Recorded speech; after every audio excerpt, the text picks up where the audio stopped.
again, today we're doing another Patreon build review, although this one's a little bit different. So this guy didn't necessarily want me to, like, make his build better. He mostly kind of wanted to know about, like, the refining build process. So he sent me this thing. I'll just read you what he sent to me, and then we'll mess around with it. So here's a little, like, hey, Tarke, blah, blah, blah, blah, blah. I realize there are only so many of these you'll be doing for League launch. This one is probably less crazy than the others you've been doing. But I'm really hoping that some of your advice will help me refine how I've been thinking about the build making process. My goals for this build were: 1, I've been wanting to try out brands since 3.5, which was my first League, but I hadn't got around to it.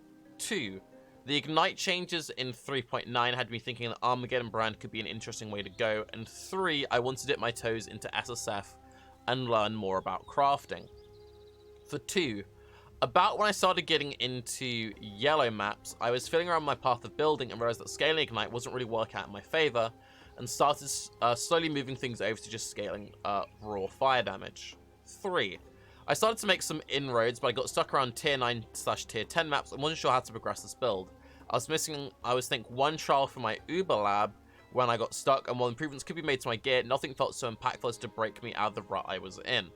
I've included level 95 tree, so you can see somewhat where I was heading tree-wise, though I was still quite a few levels short of that. I'm sure I'll be doing something completely different for Delirium, so any changes are fair game. I'm more interested in where my thinking was off base and what I was missing in terms of avenues for progression. So again, he's mostly just wanted to kind of, like, get some basic ideas of how he could have approached this kind of a build in a more constructed sort of way, or a more, like, planned out way, which I think is really cool.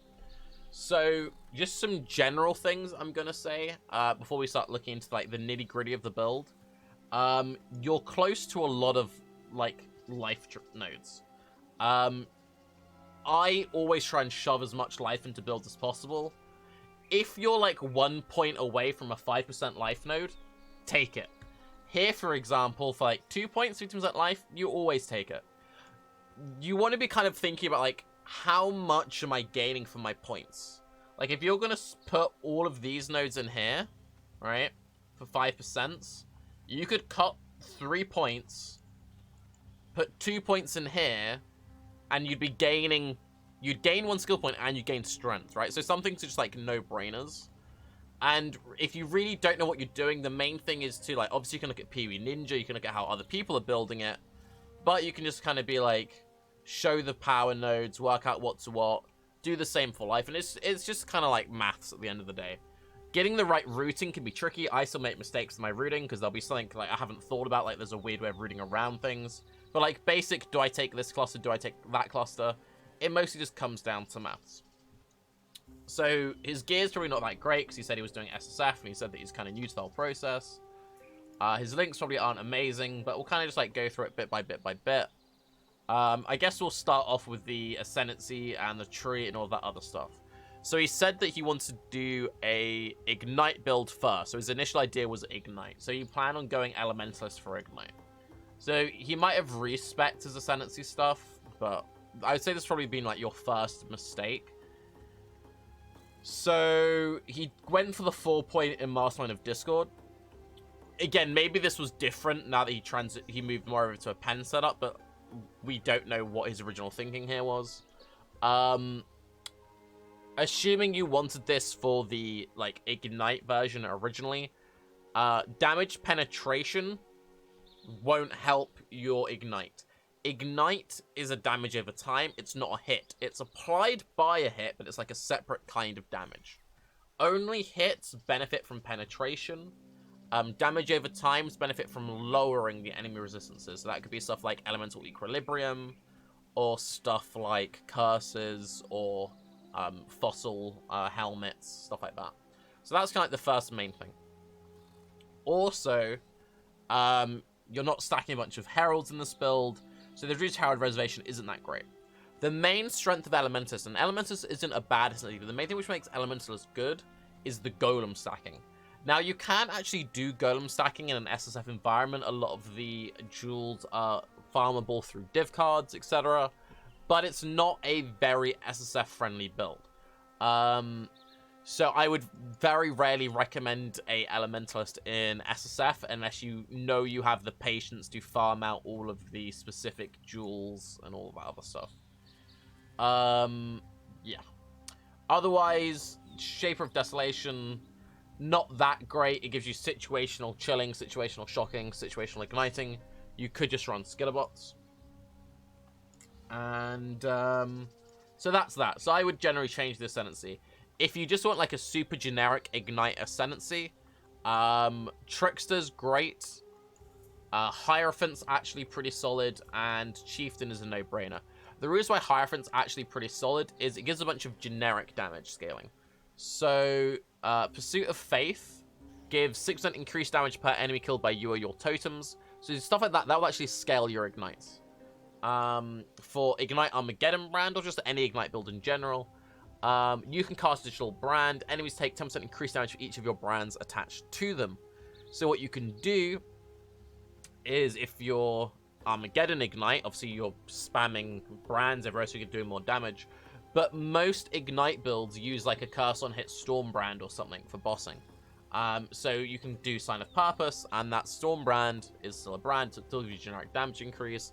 And if you want to do Mind Over Matter stuff, you can go for Divine Guidance, Sanctuary of Thought, you can go for Conviction of Power for some charges, or you can go Limited Evasion for some AoE, and you can go that way for Element Immunity. But yeah, generally I'd recommend Trickster, generally I'd recommend Chieftain. So that isn't that great. As we said before, Penetration doesn't scale it. Again, this might have been his changes after he swapped from an Ignite setup to a hit setup, but that's kind of whatever. Obviously, for an Ignite setup, your main DPS scaling are Breath of Flames and Holy Fire, but I'm guessing this is him after he transitioned from Ignite to hit. You didn't take Runebinder. Sorry, you didn't take... Yeah, sorry. You didn't take Runebinder. So Runebinder lets you attach an additional brand to an enemy. Now, for an Ignite build, this technically doesn't increase your DPS, but it does actually increase your DPS on an Ignite build. So for Hierophant, obviously there's more, but the reason why this increases your damage, with Ignites, they don't stack. It's just the biggest Ignite does the most damage, right? So whatever gives the biggest initial hit does the most damage. So if you've got two Armageddon brands on a boss, they're both hitting, so it doubles the chance you get a high roll. And the high roll gives you a bigger Ignite. Does that make sense? So it's kind of like, because every skill has like a damage range of like 1 to 100. So if you've just got one Armageddon brand, it's like, say the first one hits 70, great. Then it hits like 50, 50, 50, then hit 80, then you get a bigger Ignite. If you've got two on, it just increases your chance of getting that bigger Ignite. So that would actually be DPS increase. Basically, yeah, your damage is lucky is the way to think about it. And obviously, if you're a hit build, it just doubles your damage because you're hitting twice. So you'd definitely take Runebinder in this kind of a build. The whole brand attachment range versus brand activation frequency.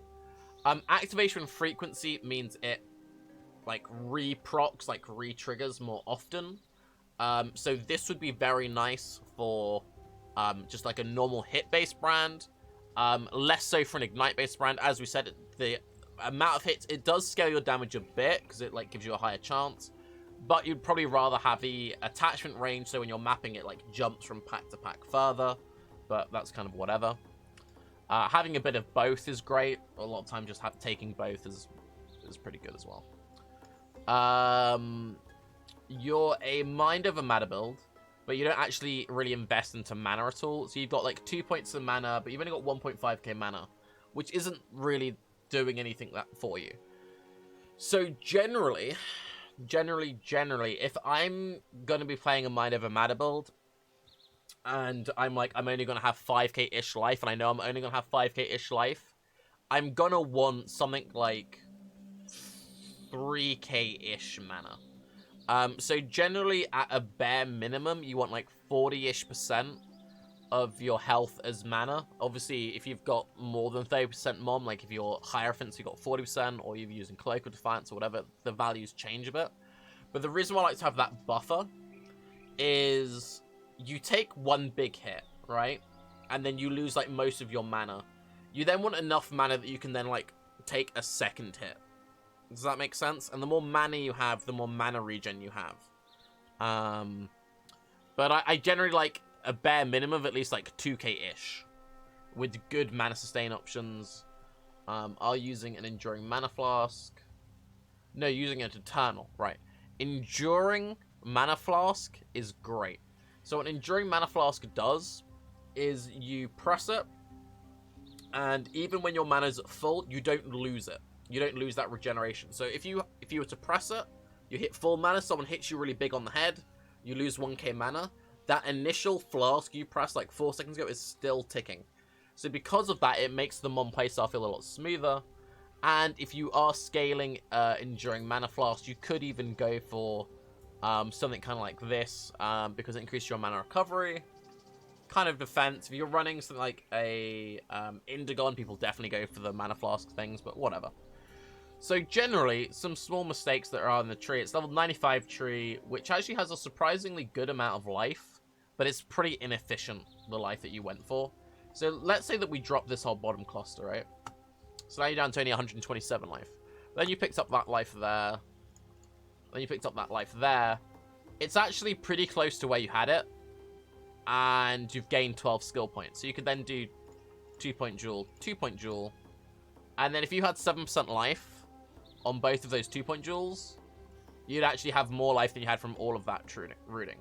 Now, obviously, you're getting some brand stuff here, which is pretty good, but you're actually anointed that anyway, which makes that less powerful. You could also come down for Blood Drinker, but going for Sun Life wasn't a bad thing per se, but it's something that, you know, it wasn't efficient with how you had your tree rooted. Yeah. Also, spell damage doesn't really scale your Ignite. It scales your initial hit, but doesn't... It's the whole thing. This is very efficient damage here. So this was 35% damage for 2 points. And it gave you some cast speed, which is Quality of Life, and it gave you some resists, which is Quality of Life, because it frees up your gear slots. Generally, when it comes to like taking damage nodes, you want each point to be like, if you're gonna spend 1 point, you want it to be worth at least like 15% damage or 20% damage. So if you had a cluster of, if you had like, let's say this was just like 10 nodes and each node was 12% fire damage, I wouldn't take the wheel.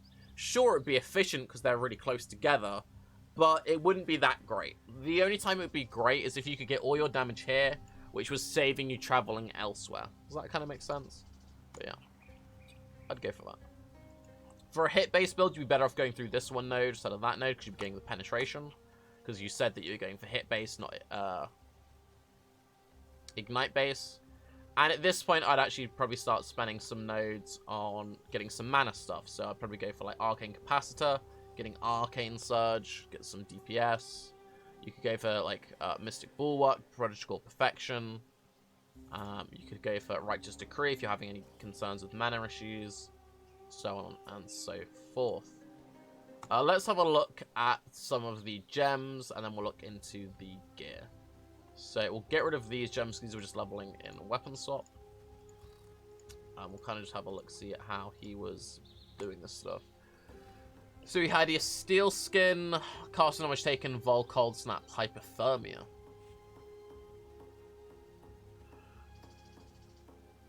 That's weird. Okay, so Casting Damage Taken, Steel Skin. Yes. You wouldn't run a low-level Casting Damage Taken, but we'll get back to that. Vol, Cold Snap. So having a Cold Snap in Casting Damage Taken is great. Because it means that when it triggers, it drops the ground, and enemies who die on that can give you frenzy charges.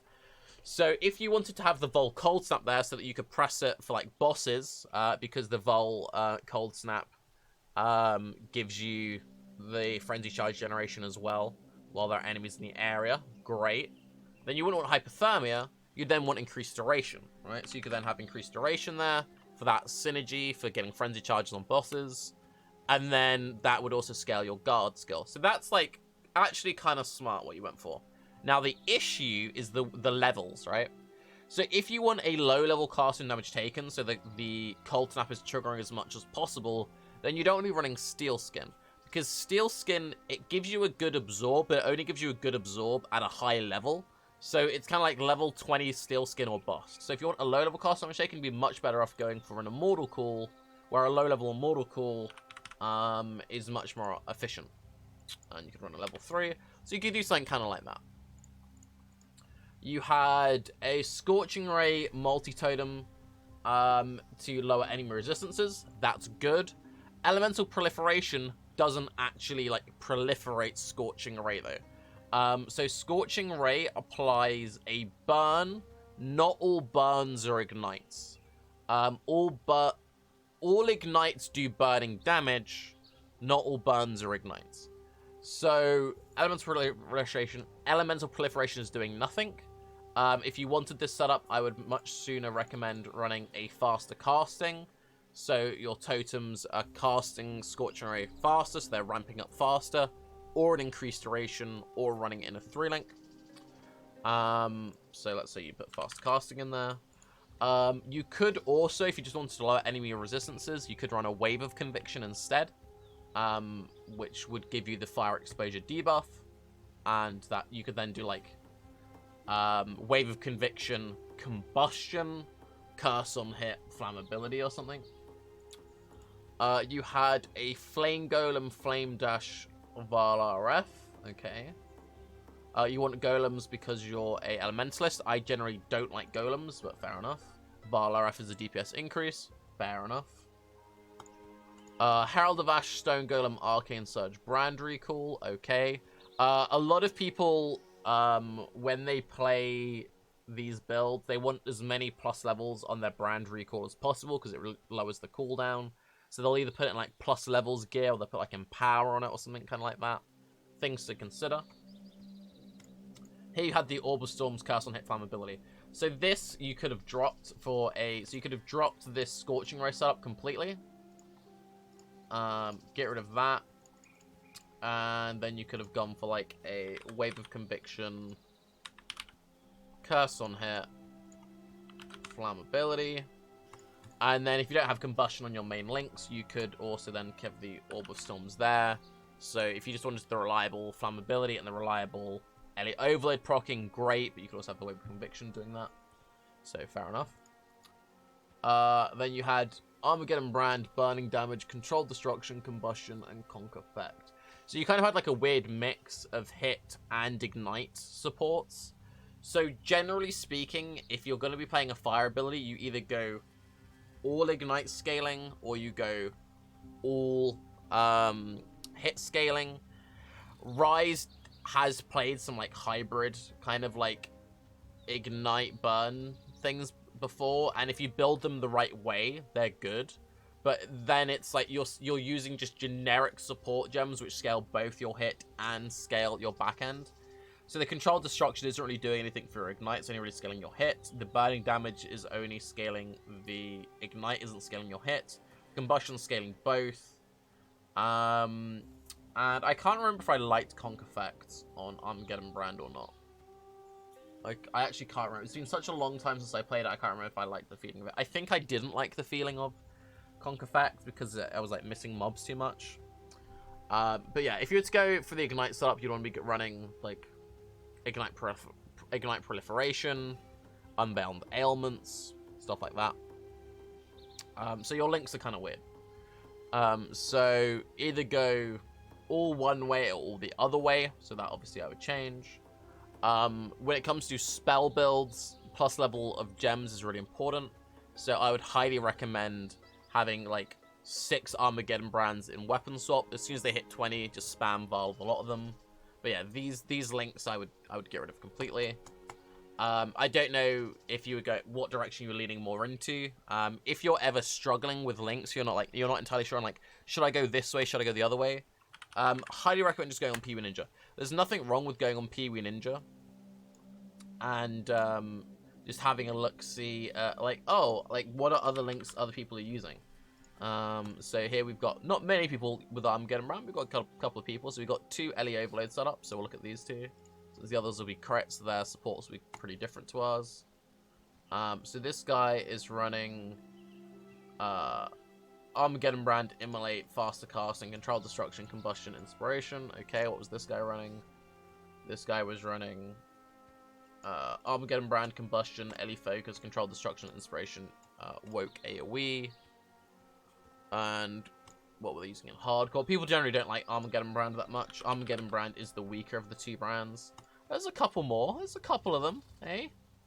Alright, there's a few. Now, what's this Trickster boy doing? This guy's probably Ignite based.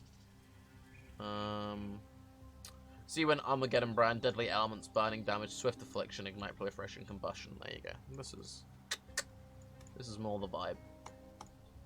But yeah. There's not that many people playing Armageddon brand. It's also, if you're ever like unsure on like, oh, how are people rooting these trees? You can look at the heat map. Now, obviously with something like this, where you've got some people going hit based, some people going ignite based, the trees are going to be a bit wonky.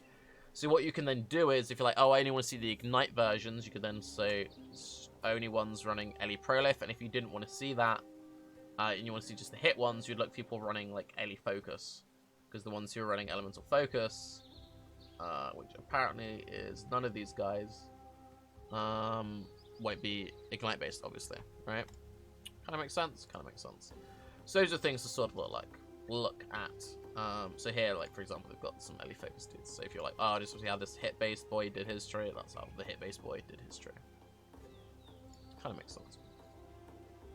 So those are just some like generic things and like how I would approach like the tree and stuff. Some just like rough ball points. If I'm playing a mom build, I want at the bare minimum like 5k life, like 3k mana, 2k mana or something. I always want like at least 7k effective HP. Then layering stuff on top like guard skills, dodge, block. Like you want to layer your defenses and your mitigation. So currently all you really had was you had like a not very high EHP of Mind Over Matter. And also, if you're doing stuff like this, and you've got very low life, then it means you're way more susceptible to like big freezes or big stuns, which is, you know, kind of scary. So you do want to up that life. And then you had a low-level guard skill, which wasn't really doing anything. Now it's kind of look what you had gear-wise. So you had cold damage to spells, which fine. It was just a floating stat. So you mostly used this because it gave you the +1 fire, and then you had a little bit of burning damage, you had some spell damage. Again, you probably crafted that when you swapped from ignite to hit based. You had a +1 shield, and you crafted some life on there. You had life resists. Ooh, really rough chest piece. So even in an SSF environment, just getting a incursion chest with % life is huge. Definitely important for people going into league start. Just get a nice flat life, % life chest, and you're chilling. So you had a little bit of life, a little bit of mana. Okay, and you put the evasion ES craft. Interesting. 30% Moonseed boots. Oof, rough life, but you wanted the resists. Okay. You were pretty overcapped on resists. So you could have really afforded to like focus much more on your life and your mana. Your Ami was pretty decent in the fact that it gave a lot of life, good mana roll. But nothing too fancy there. And then that's legitimately like a pretty decent ring. And from like a league point of view. Of like has a bunch of life, has a bunch of resists. Like I'd be happy if I had that start of league. And this one, I wouldn't be happy with this. It has Chaos Res. Chaos Res is good, but yeah, this is pretty trash. And then really bad chain belt. Okay, so general rule of thumb, just getting a like trash Stygian Vise with just like 2 resists and like crafted life is better than most early belts because you can use the hypnotic jewels to make up for the stats you're missing. If you're not going to use a Stygian Vise, the reason you're not using Stygian Vise is because your belt's giving you something really special.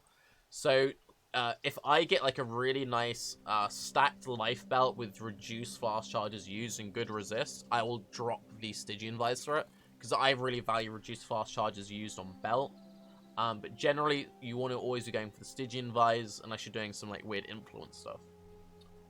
Let's look at your flask setup. So you did have a staunching flask, which is good. Thing of caution though, if you're going to use an eternal life flask, use a catalyzed eternal life flask or don't use them at all. So if you were to use a divine life flask, you'd be getting more recovery than the eternal. So just something to kind of keep in mind. As we said, swap the mana flask for an enduring mana flask. Always Quicksilver of Adrenaline. You already had freeze removal on your mana flask, so you were doubling up on that. You were missing out on the big movement speed increase. Oh, and your resist weren't actually that great because you have the Wise Low, but you're still like pretty over. And then you had a Stibnite of Dowsing. So, cast removal. The things that you have to have: freeze removal, cast removal. You always have to have those two. If your build doesn't have those two, you're fucked up. You need some way to mitigate freezes. You need some way to mitigate curses. Otherwise, you're just going to feel trash whenever you're cursed or frozen. Those impact you. If you can get shock removal, great. Shock removal is very powerful if you can get it. If you're a energy shield based build, either like CI, low life, or hybrid, ignites are actually really annoying for energy shield based builds. So if you can get anywhere with removing ignites, that's great. But ignites is like the least important. So again, make sure that you're getting a way to mitigate freezes and a way to mitigate curses. If you've got open slots open on your flasks, especially since how strong Vol Molten Shell is, I highly recommend using something like a Granite of Iron Skin, because that just gives you a whole bunch of armor, a whole bunch of defense. Or if you're like a Trickster, using a Jade Flask of Reflexes to gain a whole bunch of evasion scaling. Things to kind of keep in mind.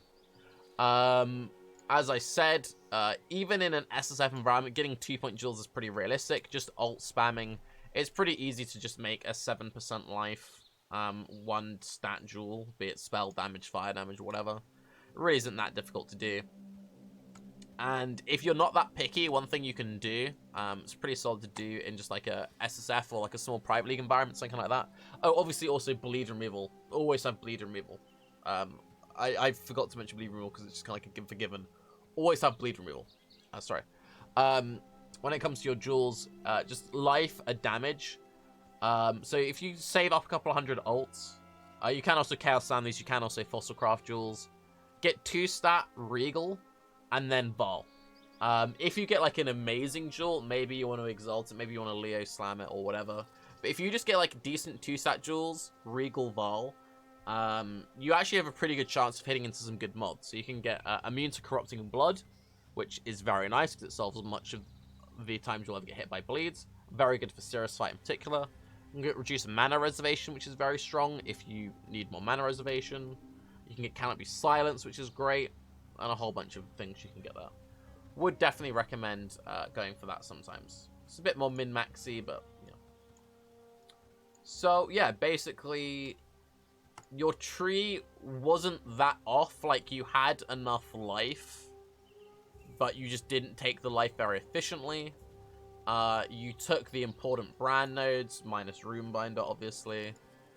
And assuming you weren't scaling your Ignite until you took the right nodes. If you're scaling your Ignite, you'd want to go for Breath of Flames. You want to go for Holy Fire. Yeah. Anyway. The links were a bit weird, and again, I took out all the links because it depends how you want to build it.